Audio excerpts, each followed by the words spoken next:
Good day, everyone, and welcome to Choosing the Right Fundraising Event in 2021, presented by Beth Sandofer Events and Stellar Fundraising Auctions. I am Greg Quiroga, the founder of Stellar Fundraising Auctions. I'm a fundraising auction consultant and performer, have done since 2004. Became a virtual gala consultant and performer last April. And over the course of my career, I've conducted over 750 in-person events and done 50 virtual galas. And it is always an honor to be able to partner with my co-presenter today, Beth Sandofer of Beth Sandofer Events. Beth is a fundraising event strategist, been producing events since 2006. Beth's produced over 70 virtual galas in every time zone in the United States in the last year, and she has a background in nonprofit fundraising and the performing arts that make her a great partner with any nonprofit planning an event. Some housekeeping. This webinar is going to be recorded and made available to all attendees after the fact, so we're flattered if you are compelled to take notes, but do not feel pressured to do so. It's going to be roughly 30 minutes of presentation followed by an interactive Q&A. You can ask questions using the Q&A box at the bottom of your screen. In fact, feel free to ask questions as they come to you. It's always nice to have some momentum. We'll get through the presentation and then get to the questions. But if you've got questions, please enter them. It's always nice to have that momentum when we get to the Q&A. Today, we're going to focus on things that are California specific in terms of looking at how things are going to roll out and regulations and whatnot, because that's where we're based. And California does have some pretty specific plans ahead. So if you are watching this from out of state, shout out to Kathy Sandefur, just know that you will need to do a little research on your own to find out what your state's reopening plan is going to be. So what are we going to talk about today? We'll talk about California's opening plan. Should you be in person, virtual, or hybrid? How can you tell? We'll review some pros and cons for each approach and also share some scenarios for what a hybrid event could look like. Finally, we'll review some things you should be considering now if you're planning to be fully in person in the fall before we jump into the aforementioned Q&A session. And with that, Beth's going to take it away. Well, you stole my thunder with a shout out. I was going to shout out my mom and the Serve the Children crew up in Washington who are tuned in today. So yes, we're going to talk about California, but a lot of this stuff is going to apply regardless of what state you're in. So if you're in California, you know that we have had a pretty detailed coronavirus response ever since Governor Newsom revealed his tiered system back in April. Current plan is that the tier system is going away on June 15th and the state will be reopening. Which is great, and yet not as simple as it sounds. The memo that's been out is saying that things will go back to normal, but there will be common sense health practices that have to stay in place. Not a lot of clarity right now on what common sense health practices exactly entail, whether social distancing will still be encouraged for indoor settings, or if that distance is depending on seating plans. Large scale events are still going to have caps on attendance. And while I know that that's going to apply mostly to conferences, concerts, sports, etc., I haven't seen an official number that determines what qualifies as a large scale event, but can think of a few nonprofit galas that seat between 750 to 1,000 people. So that still feels like a little bit of a question to me. Another question or thing to consider about reopening is that the word right now is that the mask mandate for indoor activity may stay in place as long as October.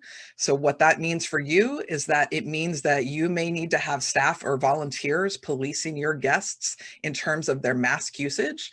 And I feel like that is an internal conversation you need to have about, are you willing to put volunteers in that position?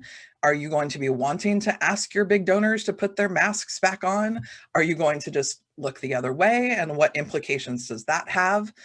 Another thing that's a little bit murky is whether or not you will need to have your guests provide proof of vaccination or negative test results. It doesn't sound like it's going to be required, but it could be encouraged, at least for a while. I mean, currently, if your county is in the yellow tier, you could be doing an indoor gathering right now of up to 200 people, so long as it's in a venue large enough to allow for distancing, and there's some restrictions around seating arrangements and no mingling of guests. But as long as everyone that was attending was able to show proof of vaccination, you could be doing that now. So unfortunately, the best we can say right now is that it looks like the plan is to reopen in June, but we don't know exactly what it's going to look like. And given how the last 13 months have gone, it's likely to change several times between now and June. And I expect that there's going to be a time when the government is saying we're opening up and it's okay to gather again, but your attendees might have mixed feelings about safety. And so there's some things I think you can start considering now to start including in your plans to help increasing guest confidence. So some ways that you can decrease risk at your event is to think about incorporating touchless registration systems. Keep those hand sanitizing stations plentiful and very visible. If you are doing an indoor event, you are going to want to make sure that there's adequate ventilation in your venue. And then staying with the individually packaged food and beverages, plated dinners, past hors d'oeuvres, no buffets, no unmanned self-serve food stations. You want to have staff that's controlling the handing out of any food and beverages. You might also still consider more spacious seating arrangements, more space between tables, more like lounge seatings for pods, that kind of thing. And until, the COVID has been eradicated, I think that having someone on staff, on site, trained in COVID protocols is a good idea. And also advertise this, let people know yes, we're getting back together again, but we're adhering to all safety guidelines. There's a protocol person on staff so that people feel comfortable that you are making your event as safe as possible for them to attend. In fact, we should note right now that Beth and I are following all safety protocols by being in completely different cities for this presentation. Very true. So should you be virtual, in person, or hybrid? How can you even tell, right? And this is the number one question right now. Beth and I are having this conversation with almost every client we speak with, whether their event is in May, June, July, August, September, October onward of this year. And there are a lot of factors that impact this decision. It is obviously a decision of budget, sure, because doing a hybrid event is more expensive than just 100% virtual or a 100% in-person event, for example. But it's also a decision based on timing. And there are a lot of what ifs around the timing, as in, if you have an event in September, what if the state starts to slip backwards after reopening? If the mask mandate is still a thing in September, is your crowd going to want to be in person and still be subjected to the safety protocols? At a higher level, is your crowd a party crowd? Is being in the room together part of the appeal of your event? Will the culture of your event work virtually, hybrid, or does it have to be in person? And Beth touched on this. What is the comfort level of your crowd? Are they ready to be gathered together again? And finally, does your event have some component that is harder to recreate online? For example, wine tastings. Vintners have done a great job of doing virtual tastings, but it sure doesn't beat being able to meet them in person and have them pour a glass of wine for you. So let's look at the pros and cons of each option: staying virtual, going hybrid, or in person. Staying virtual. Now, the pros of staying virtual, number one, is accessibility. Every one of your attendees can participate. There's no restrictions, health mandates, any sort of that stuff. Also, the price point, right? And there's two levels on price point. The price point for you is, in most cases, lower than in person. And the price point for attendees is, in most cases, lower than in person. But staying virtual also enables a lot of creativity. Being virtual has enabled a lot of people to do some really creative work. And this last year has been challenging in a lot of ways, but it's been rewarding in some others. And I have to say that getting to dress up like an astronaut and pretend to be on mission control for an entire virtual event was fun. Seen all sorts of stuff done with great graphics and green screens and themes. But one of the other things that we're seeing really hold true about virtual events right now is we're not seeing burnout among attendees. Seriously, we're not. This chat was taken from an event that took place last month. It was this school's second virtual event, and their crowd had a great time. Their crowd came out for them. We are, however, seeing burnout among development staff and planning. Doing these virtual events requires a lot of work and planning. And sure, it pays off, right? But much of the planning in a virtual event falls well outside of the normal routine of planning an in-person event. And if you're doing your second, your third even virtual event, there's a lot of pressure to keep the format and content fresh so it still feels like a new event. Our next stop is hybrid. So what does it mean to go hybrid? It means so many different things to different people. And in its very simplest definition, a hybrid event means you have some number of people gathered in a room together and some number of people watching an event broadcast from other locations. So two different audiences, an audience in the room and an audience at home. And both of those audiences need to feel special and like they have had exclusive content and opportunities to participate. So if you're going the hybrid route, you're really going to need to think through what is the best guest experience like for each of those audiences. So to start off, we'll talk about watch parties. Watch parties are a model that is already in use by many organizations. So watch parties are where you are producing a virtual event and groups of your guests are gathering together to view your broadcast. And these can be as formal or informal as you desire. You can do individually hosted parties where you recruit party hosts to open their homes for guests to view and attend the broadcast. These groups can be any size. I've seen as small as 40. I've seen as many as 20, or sorry, as small as 4 and as many as 20. It's going to be really based on the host and the location. If they have a large TV screen or a movie room, or if they are projecting something on an inflatable movie screen in their backyard, you have an option. In some cases, party hosts have been underwriting the costs of their watch party. If you could also work with a caterer to provide food and beverage options that are delivered to your party hosts. So, and if you're providing any kind of food and beverage, you should be charging a ticket price for that. And this can also be turned into a sponsorship option. So similar to hosting a table, work with your caterer to come up with food and beverage packages, have them delivered to the host. If you were already thinking of doing meal delivery with your event, that's a really easy conversion where you just have, group sets of meals delivered to your host and they just sort of dole it out from there. If you're going the sponsor route, you can also opt to have cameras at watch parties. So you can bring those groups into your live broadcast. It needs to be scripted and rehearsed, but it can be done.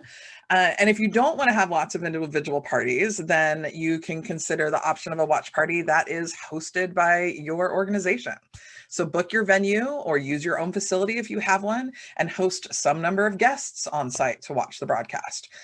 You would be providing food and drink for your guests. And so you want to charge a ticket price for that, probably a premium ticket price since they're getting the exclusive opportunity to gather together. And then your guests are going to be able to gather and they can mingle or view auction items on tables or participate in a raffle or some other exclusive content that you're only getting if you're in person. Seating would be provided and your guests would then watch your virtual event together on monitors.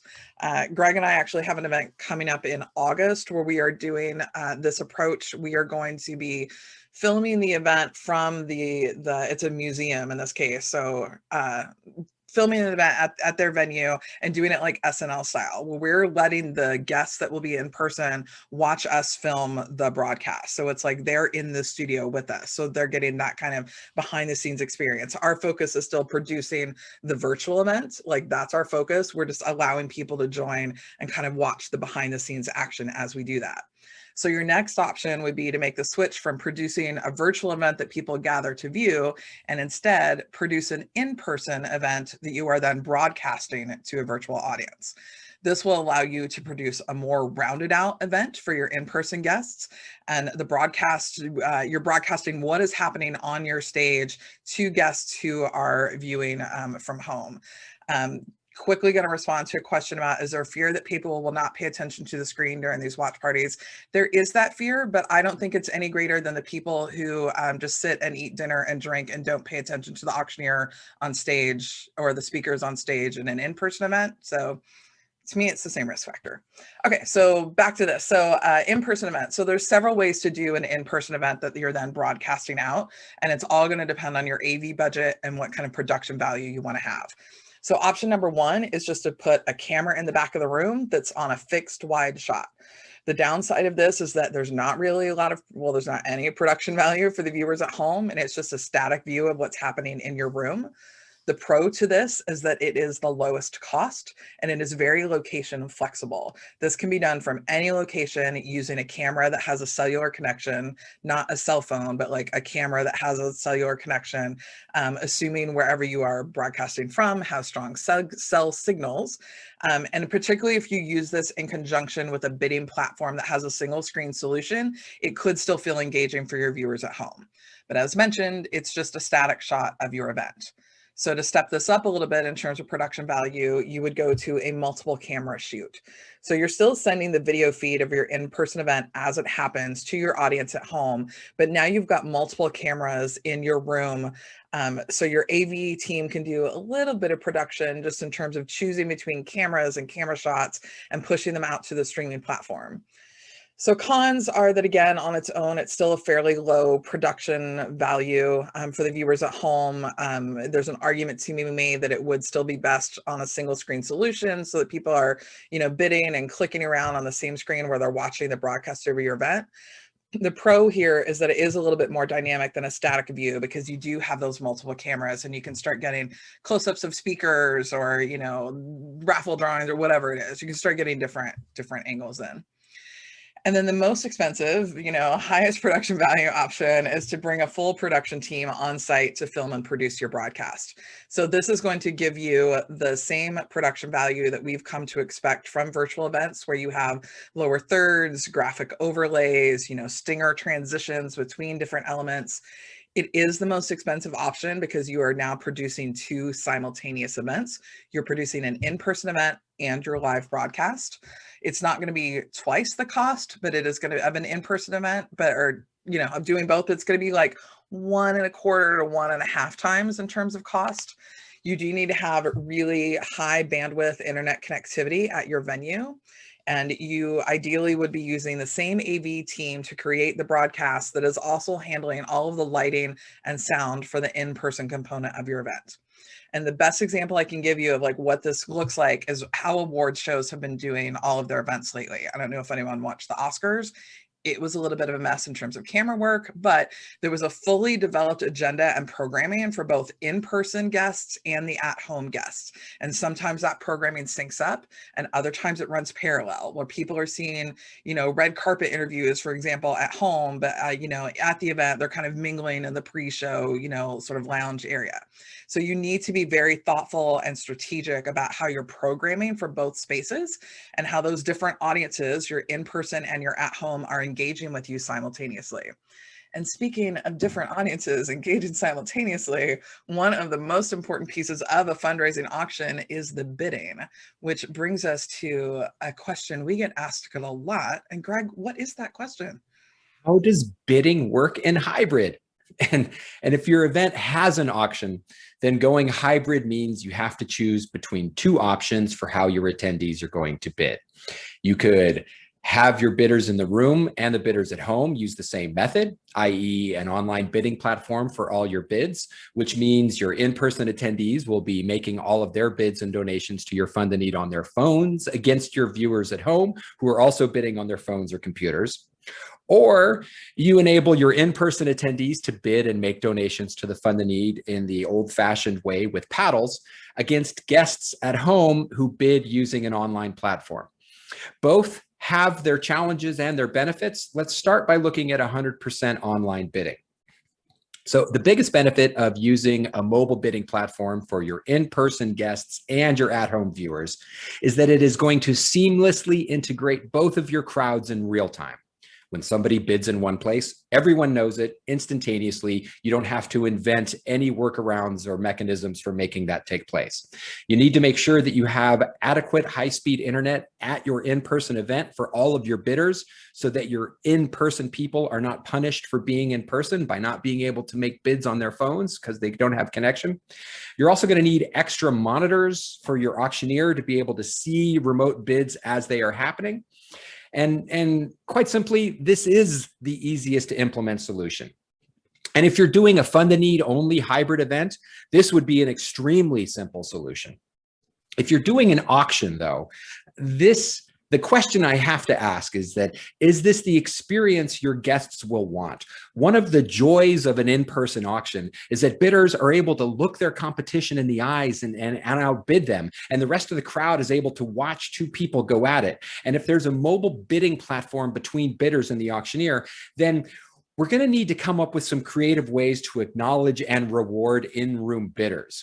And not saying it can't be done, right? It's just, it's going to be different. And everything for the past 13 months has been different. So maybe this works, but the other option is mixed bidding. And this is where you have your in-person crowd bidding with paddles against your at-home crowd who are bidding on a mobile bidding platform. And the biggest challenge of mixed bidding is making sure that the experience for virtual bidders is authentic without bogging down the in-person experience. Mobile bidders need to be able to participate in real time, knowing that the amount that they are seeing on their screen is up to date, without your bidders in the room needing to wait around for them, or for your auction administrator needing to jump through a bunch of real-time hoops to try to make it happen. This makes your bidding software more important than ever before, because you need to be able to advance the bid on your bidding platform in real time with the auction in the room, and easily notify the people in the room when someone at home bids, thereby keeping both crowds in sync. And this isn't new. I came to fundraising from liquidation auctions. I was part of the team that liquidated wine.com in 2001.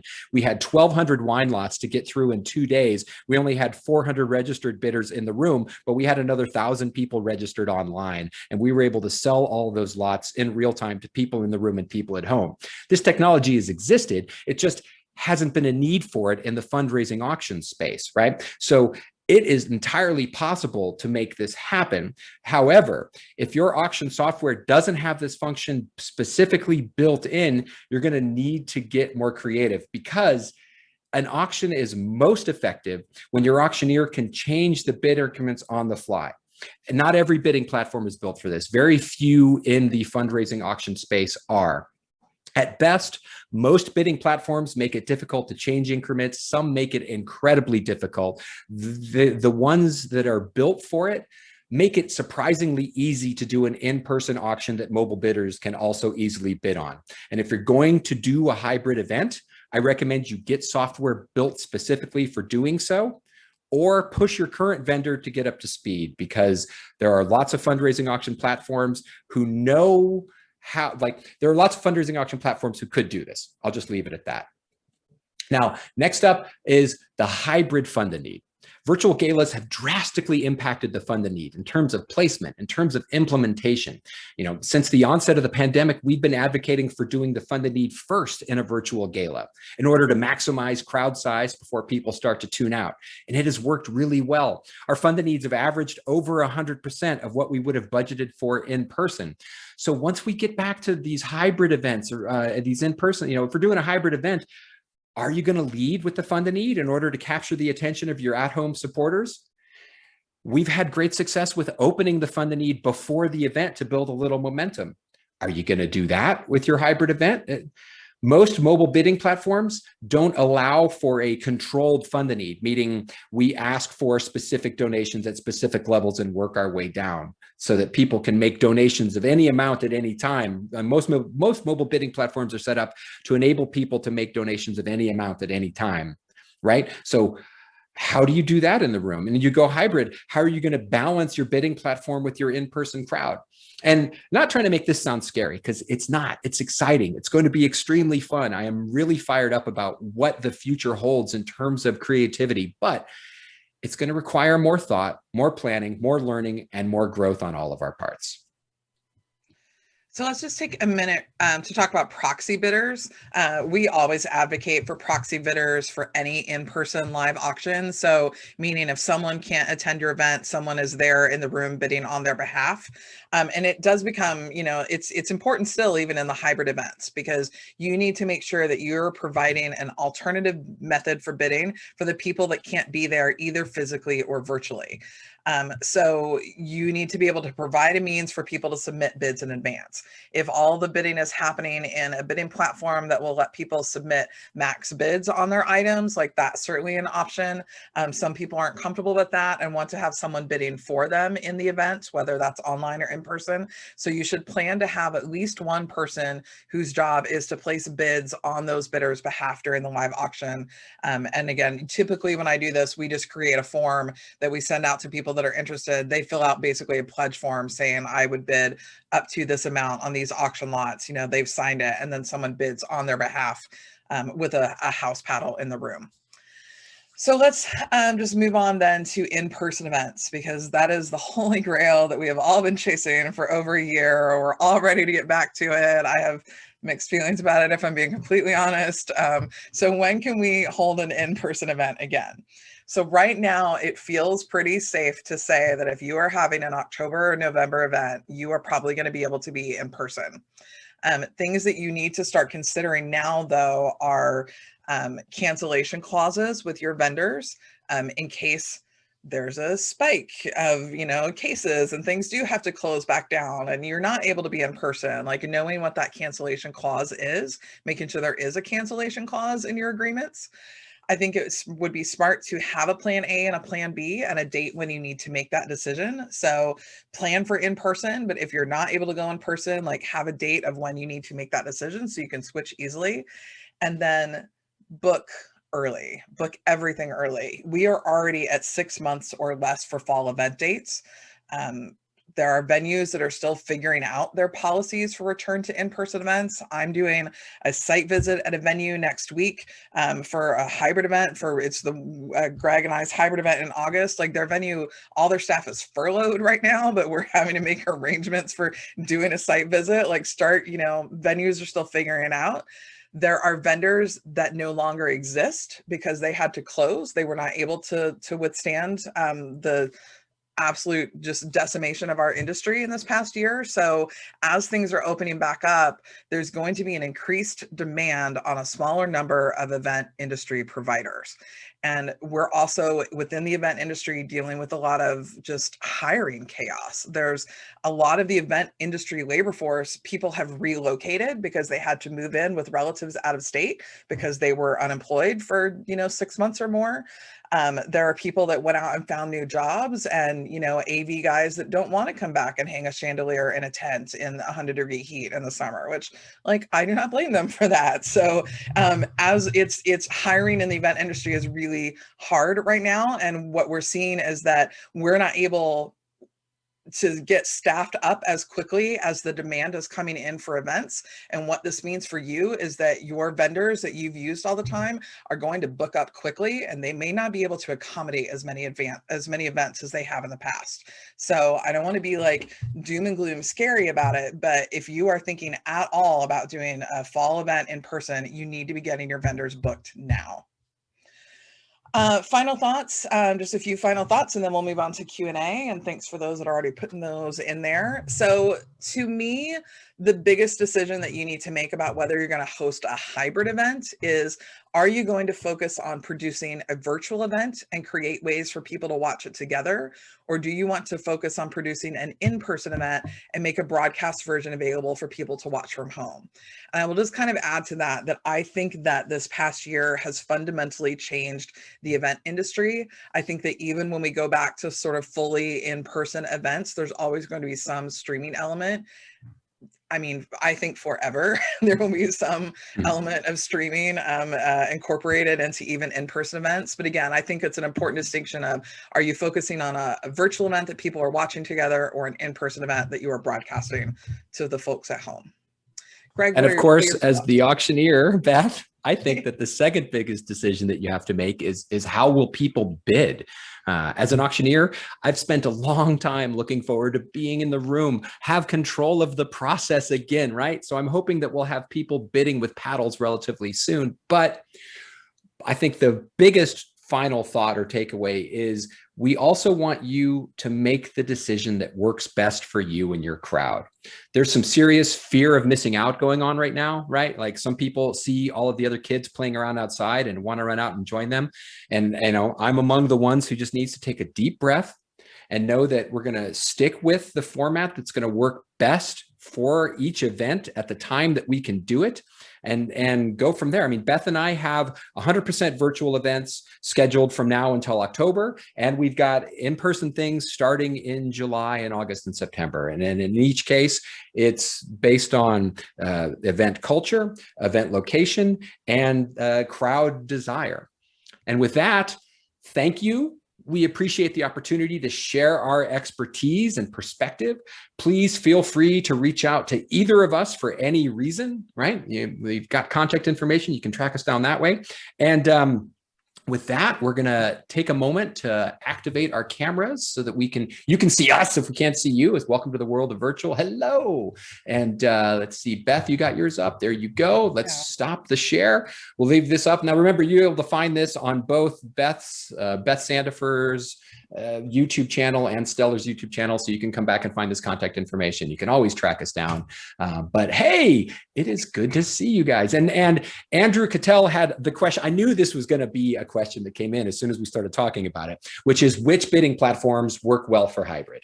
Right now, excuse me, right now, ClickBid, Event.Gives, and Paybe are viable hybrid options. Octria, I didn't get a chance to play around with Octria enough last week to know whether or not that would be good for hybrid. But if you said, Greg, choose one, I'd say ClickBid.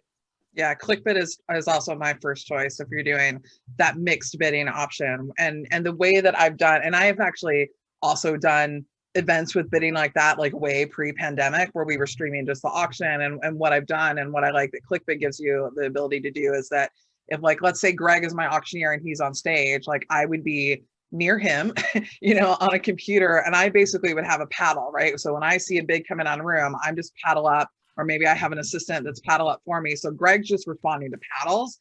And so it's just like, oh, there's a bid with online. And then as the auction administrator, I'm advancing the bid, in the software so that people at home are still in sync.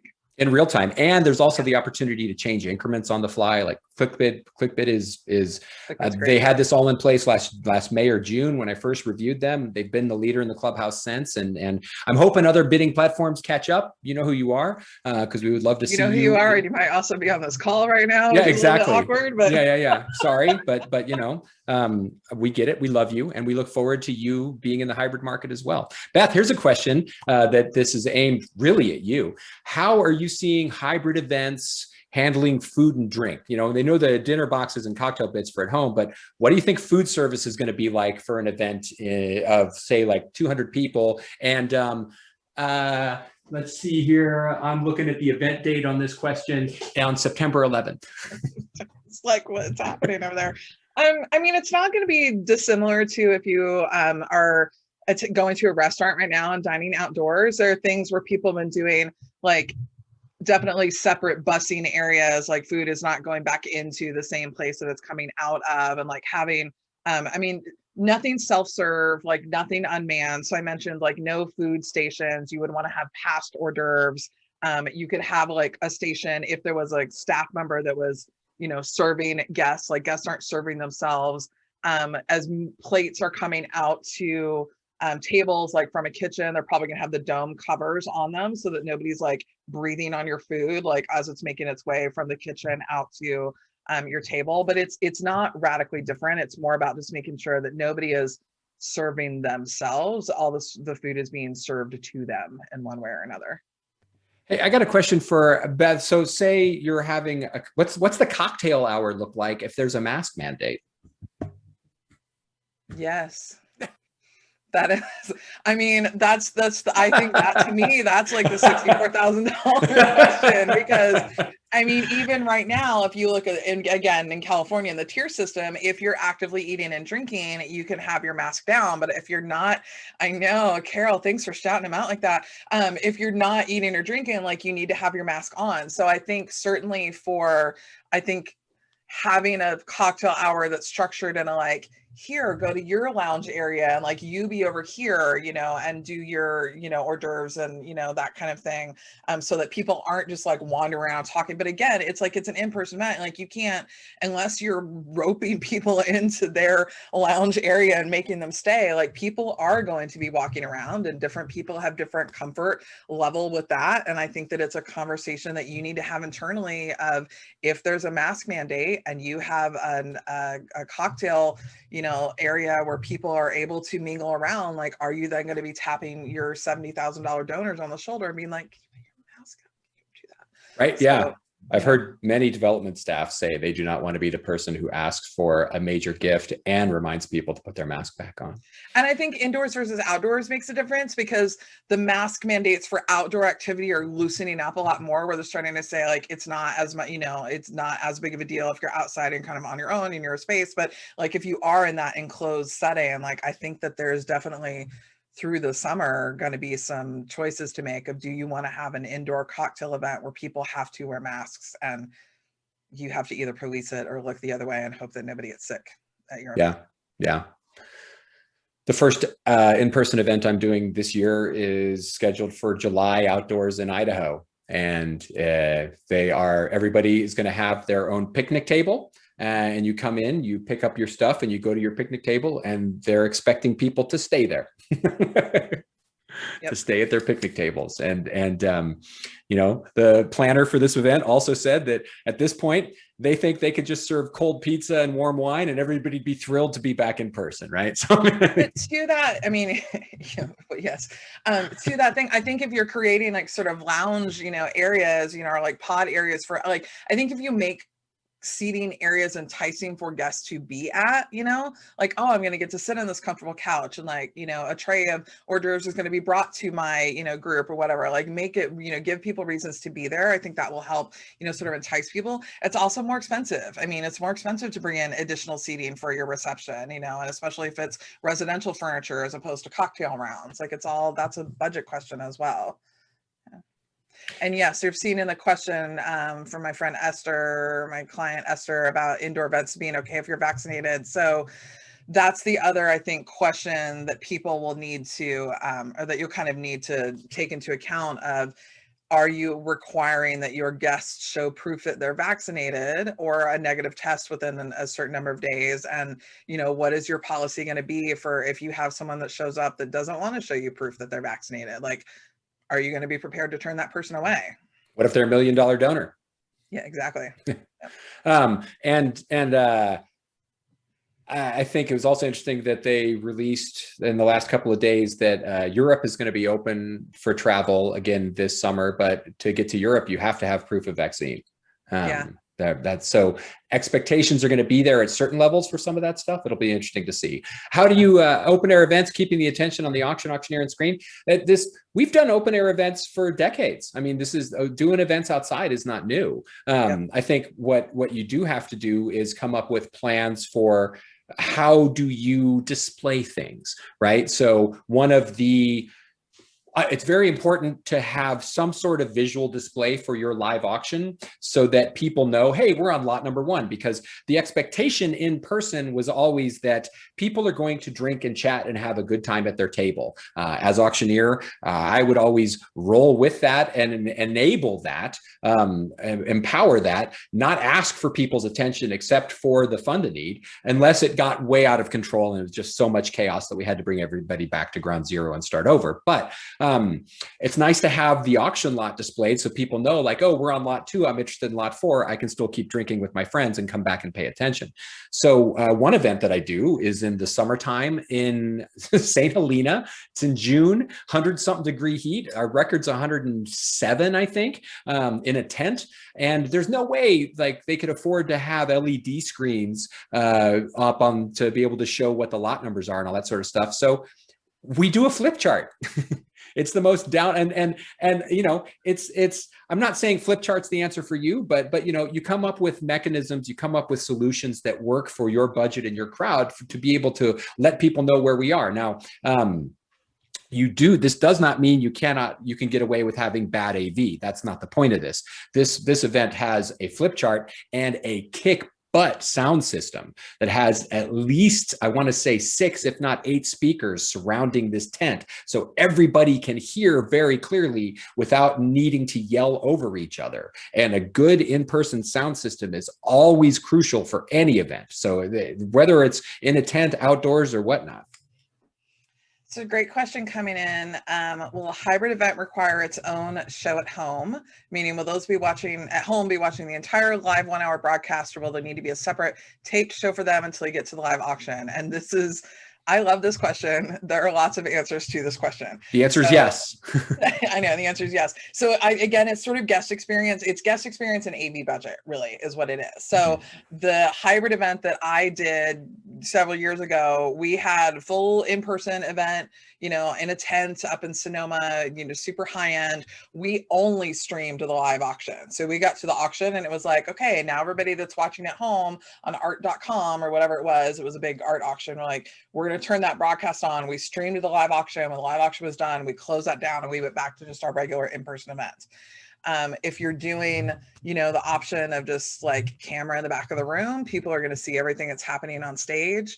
I've talked to, the Oscars, all the award shows, that's the example, or sports, if you're a sports person, of like there's some stuff happening or, on the field or in the ballroom or whatever, and some stuff happening at like, oh, when everyone has their dinner course, do we go to the desk and like, well, Greg, our diners in the ballroom are having the filet with the sweet potatoes, or whatever, like whatever that like color commentary is for what's happening on stage. You could also have speeches that are happening live in the room that are getting taped, that are shown on tape delay for your audience at home. So when the people in the room go to have their first course or whatever non-active portion on the stage is, then you run those speeches and then everybody syncs back up just for the auction. Or you can do something where it's, the people that are in person, they have their cocktail hour, they have a little bit of programming that's exclusive for them. And now we're going to do the broadcast, like start to finish, like everything that's happening on stage is getting broadcast to the home, the folks at home, and then you end it. And then you go back to the people in the room, like have their extra little special after party or whatever. So, there are lots of choices there to be made. It comes down to, do you want to try to have parallel programming, separate programming, have it sync up, or do you just want to broadcast, here's the keynote, here's the auction, those important pieces. And just like in-person events, like there's not one size fits all, right? We do events in tents. I've done an event in a tent on Union Square. I've done events in the basement of a church, right? Like these hybrid solutions, you're going to have to find the one that works best for you, right? Because schools, for example, can probably get away with less programming, but also our schools probably have more parents who want to get sitters and go get drunk with their friends, right? So, it's going to be everyone. Now, Beth, there's a good question that I want to take a wild guess at, but I know you read stuff. So is an event with a tent with walls considered indoors or outdoors according to policies? I think it's in a gray area, honestly, and it's going to be different depending on your county. I don't know, Allison, I'm not sure where you're located, but depending on your state and your county and whatever tier or whatever system they're in, I think any enclosed space would count as an indoor event. I think it depends.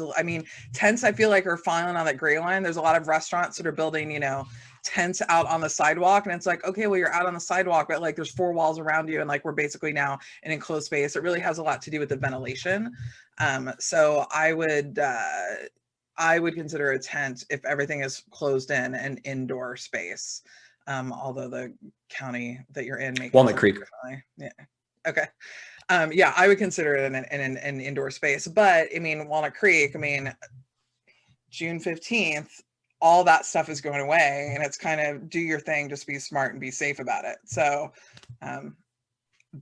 that consideration, I think, is going to go away for you pretty quickly once we get past June. Is there going to be dancing when we get to the fall? Hope there's dancing. Oh my God. I know people that are doing dancing now. I did a virtual event on Saturday night where we had a band that played we did our event, and then we had a half an hour worth of music from the band, and people were dancing and still, chatting and stuff on YouTube. So yeah, I think this is where it just feels like in California, and really everywhere, there's kind of, it's like, who knows? It's there's this sense that like, well, we're just going to flip the switch and like it's just, we're just going to go back to normal. You know, we're going to be doing things the way that we did them before. Like, I think streaming is going to stay around. I think that people are going to be unsure for a while. Like, you know, I don't think people are going to want to engage in the same way that they did, because this pandemic has just fundamentally changed the way we interact with each other as humans. But yeah, I know people that are like, they are ready to be in person with a band or a DJ, like doing dancing. And you know, maybe they'll have their masks on, maybe they won't. You know, if it's their spouse, probably not, you know, that they're dancing with. So yeah, I hope that there's dancing in the fall. Well, I hope there's dancing. I just hope if there's dancing, I can wear my streaming shoes that I've been wearing for the last year. My good luck Nikes have raised millions of dollars and done webinars for hundreds of people. So the question that hasn't been asked yet, and Beth and I joke about this because it's a question that gets asked every webinar we do, is what type of auction lots do you do for a hybrid event? Are you looking at the same types of auction lots? And I think with you know, or is it something all brand new? And I mean, two thoughts, just a broader one in general that'll repeat something we've been saying for a while now, is get travel in your auction now. Like, start adding travel back in, no matter when your auction is. Like, travel is back. We anticipated it being popular again, and we keep seeing study after study coming out about how people are, you know, ready to travel and starting to book travel. There was the Trivago article that came out a little over a month ago, where they interviewed 2,000 people in the US and the UK, and 38% of them, this was at the end of February, 38% of them said that they would give up sex for a year in order to be able to travel now. 48% of them said they'd give up their job, and 20% of them said they would give up their partner, right? But also just saw a study, right? Like, that's it, honey, I'm out, right? You know, I gotta go. Barbados is calling. But you know, get travel in. But I think, like, one of the things we learned in the last year was that it's important to have auction lots appropriate for your crowd at the moment you're doing your auction, right? So if you're doing a hybrid event where some people are at home, then you need to empower the people at home.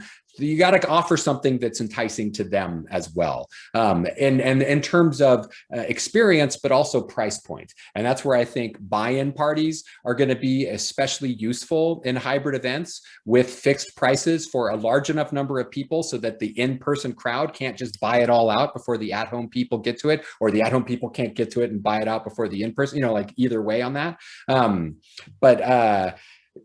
Experiences and travel and lob some pitches, you know, there's going to be a lot of creativity. Do you do an auction lot that is just for the people at home and have the people in the room cheering for them, right? You know, maybe do you do something that you try to deliver to people at home during the show? You know, I mean, like, there's going to be a lot of fun.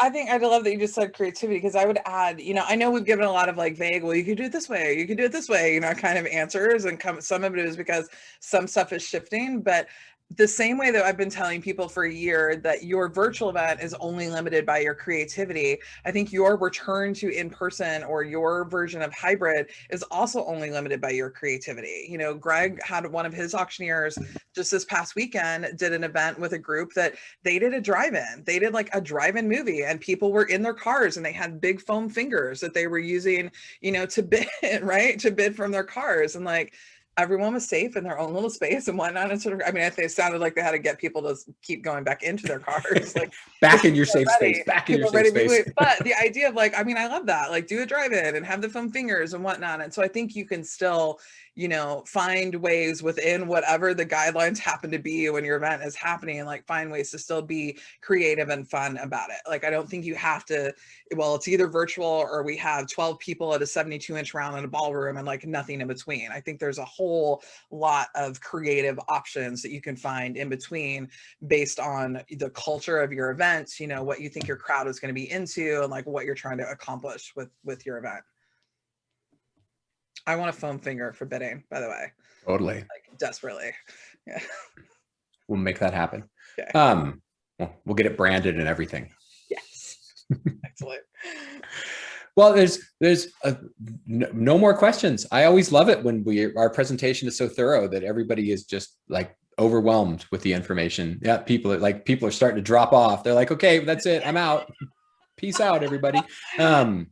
Any more questions come up, please feel free to ask them. We can stall for a second or two. If there's one thing that I have gotten good at in the last year, it is buying time on a live stream for people at home to make a decision about whether or not they still want to engage. So, as we move forward into this, creativity will be the theme, flexibility will be the other. And I also think, if you're debating pushing your event to later in the fall, know that everybody else is too, or enough other events are. I just had an event move from September 20 something to October 20 something to escape the possibility of the mask mandate. And that's a big roll of the dice they're making there. Well, and that's a good point too, because even, in 2020, like there were a lot of spring events that postponed to the fall thinking like, oh, it'll all be over. We'll be able to do our events, and then it wasn't. And then they were, but if like you were always an April event and all of a sudden did your event in October because you were trying to figure out like what was happening, like I'm betting that you didn't then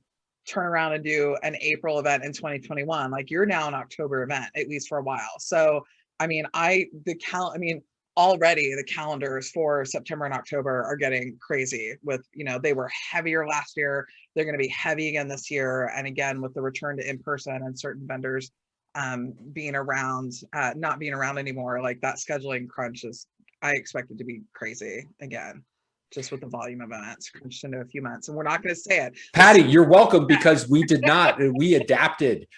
Tom Durante at the Lux had a great monologue rant about this last fall, and it really stuck with me because one makes it sound like you changed course and you went that direction and that's just where you went forever. And the other, we adapted. Like there's this brave new world that we've all been embracing and working our way through. And it isn't like we're going to get to the end of this and then, just turn and go back to what it was. No, it's like this constant adaptation. I said last June, can I be done learning and growing now? And the world said, no, you must go learn and grow more. And so, this last year has been challenging and horrible on a number of levels, and I don't want to undervalue any of that. But on the flip side, there's been a lot of positive change and growth that's come out of it. We've learned a lot of new skills, both as performers and as I hope you're on the left for everybody else, because you're on the left for me, as fundraising auction consultants and strategists. Like we've learned a lot, and we're really looking forward to